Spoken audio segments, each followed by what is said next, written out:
All right, it is the Lost Campers, and I'll rewind just a little bit here. Seeing the kittens reminded Poetry of a poem which he started to quote. 6 little pigs in the straw with their mother, bright eyes, curly tails, tumbling on each other. Bring them apples from the orchard trees, and hear those piggies say, please, please, please. Poetry even sang it because it was in our music book at school. And his voice was so squawky that Mixie actually meowed for him to shut up or he'd wake up her babies, which were already awake without having their eyes open. Anyway, she meowed and he stopped singing, maybe because I pulled his hat down over his eyes with a jerk and told him to. From Mixie's house, we went out to the edge of our pasture, which was on the south side of the barn and where there was a high straw stack. We climbed on top of it and slid down several times, but it was too hot to play in the sun, so we went back towards the swing and our big walnut tree to get cooled off. And all the time I was half waiting for Mom to call me to help with the dishes, which she didn't. I had planned on going up into our haymow to sit on the hay and feel sad a while because I was going to be leaving home. But Poetry's coming changed my mood. We decided we would go down to the spring to see the trailer and to meet the gang. Poetry had brought some more of his equipment to take down there anyway, his camera and a new flashlight. Each one of us boys was taking along a first aid kit, which had in it a lot of different things, and which every family ought to have in their medicine cabinet in case anybody gets hurt a little. Ours had waterproof adhesive tape, gauze bandage, cotton band-aids, mercurochrome, I have no idea what that is. Must be something old. A pair of scissors and different things like that. Poetry looked at his watch. I think the gang will be there early, so we better hurry. Just as soon as I get the dishes dried, I said, wishing I didn't have to help do them, but not saying so. A gentleman doesn't say every unpleasant thing he thinks, the courtesy book says. Oh my, if we did. When I got back into the house, Mom and Dad had the dishes nearly all done.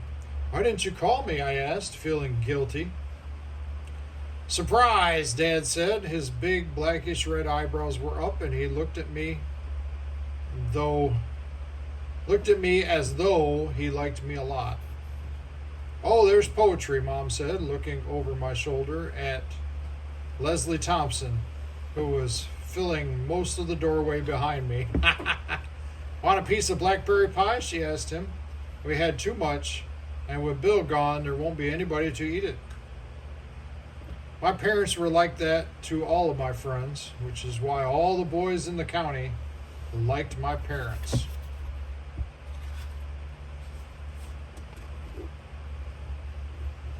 Poetry ate his pie, and then he and I went down through the woods to the spring.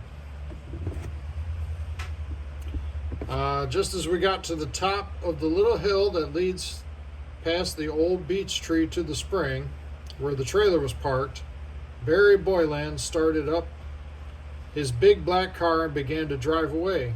But seeing us, he stopped and waited till we got there.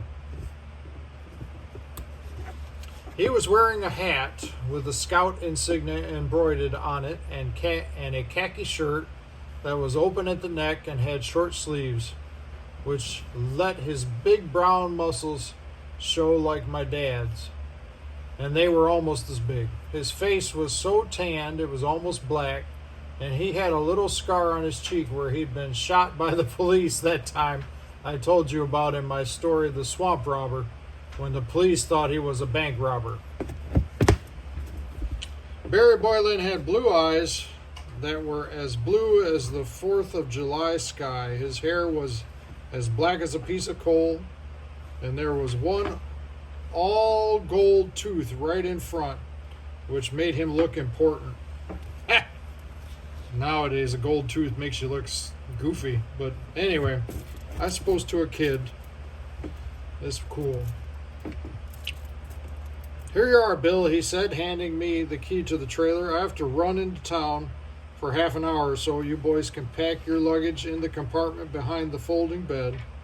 I'll stop at your house on the way back and pick up your tent, he said to Poetry. Holding the key in my hand, I felt important.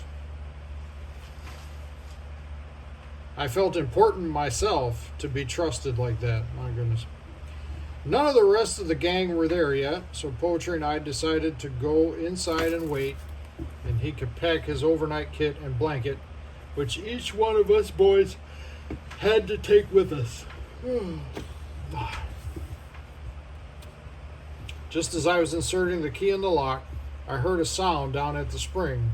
Looking around quick, I saw a red head peeping from behind the big linden tree, or bee tree, as my dad called it, which in June was covered all over with small, sweet-smelling, creamy yellow flowers, which bees like better than bears like blackberries. The other name for the tree is white basswood.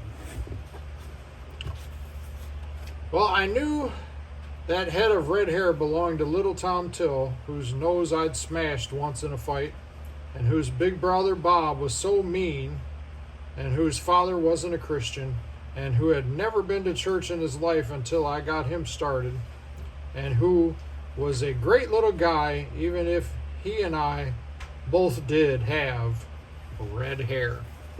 I finished unlocking the door, pulled it open, and then without knowing I was going to, I called, "Hey, Tom, want to see what it looks like inside?" All of a sudden, I'd remembered a promise I made to myself one day last winter, that someday, if I could, I was going to do something very important for little Tom Till. He came out from behind the tree, kind of bashful-like, because he didn't belong to the gang, but pretty soon we were inside the trailer, and I was showing him different things. There were a kitchen and dining room and sitting room and bathroom and bedroom and storeroom, all in one big long room. That's kind of the way campers are. "See here," I said to Tom, whose blue eyes were open wide with looking. I lifted up a linoleum top trap door on one end of a work table and hooked it so it would stay up, and there underneath was a 2-burner gas stove which was connected to a big steel bottle of compressed gas under one of the seats in the dinette, and which you couldn't see without lifting up the seat.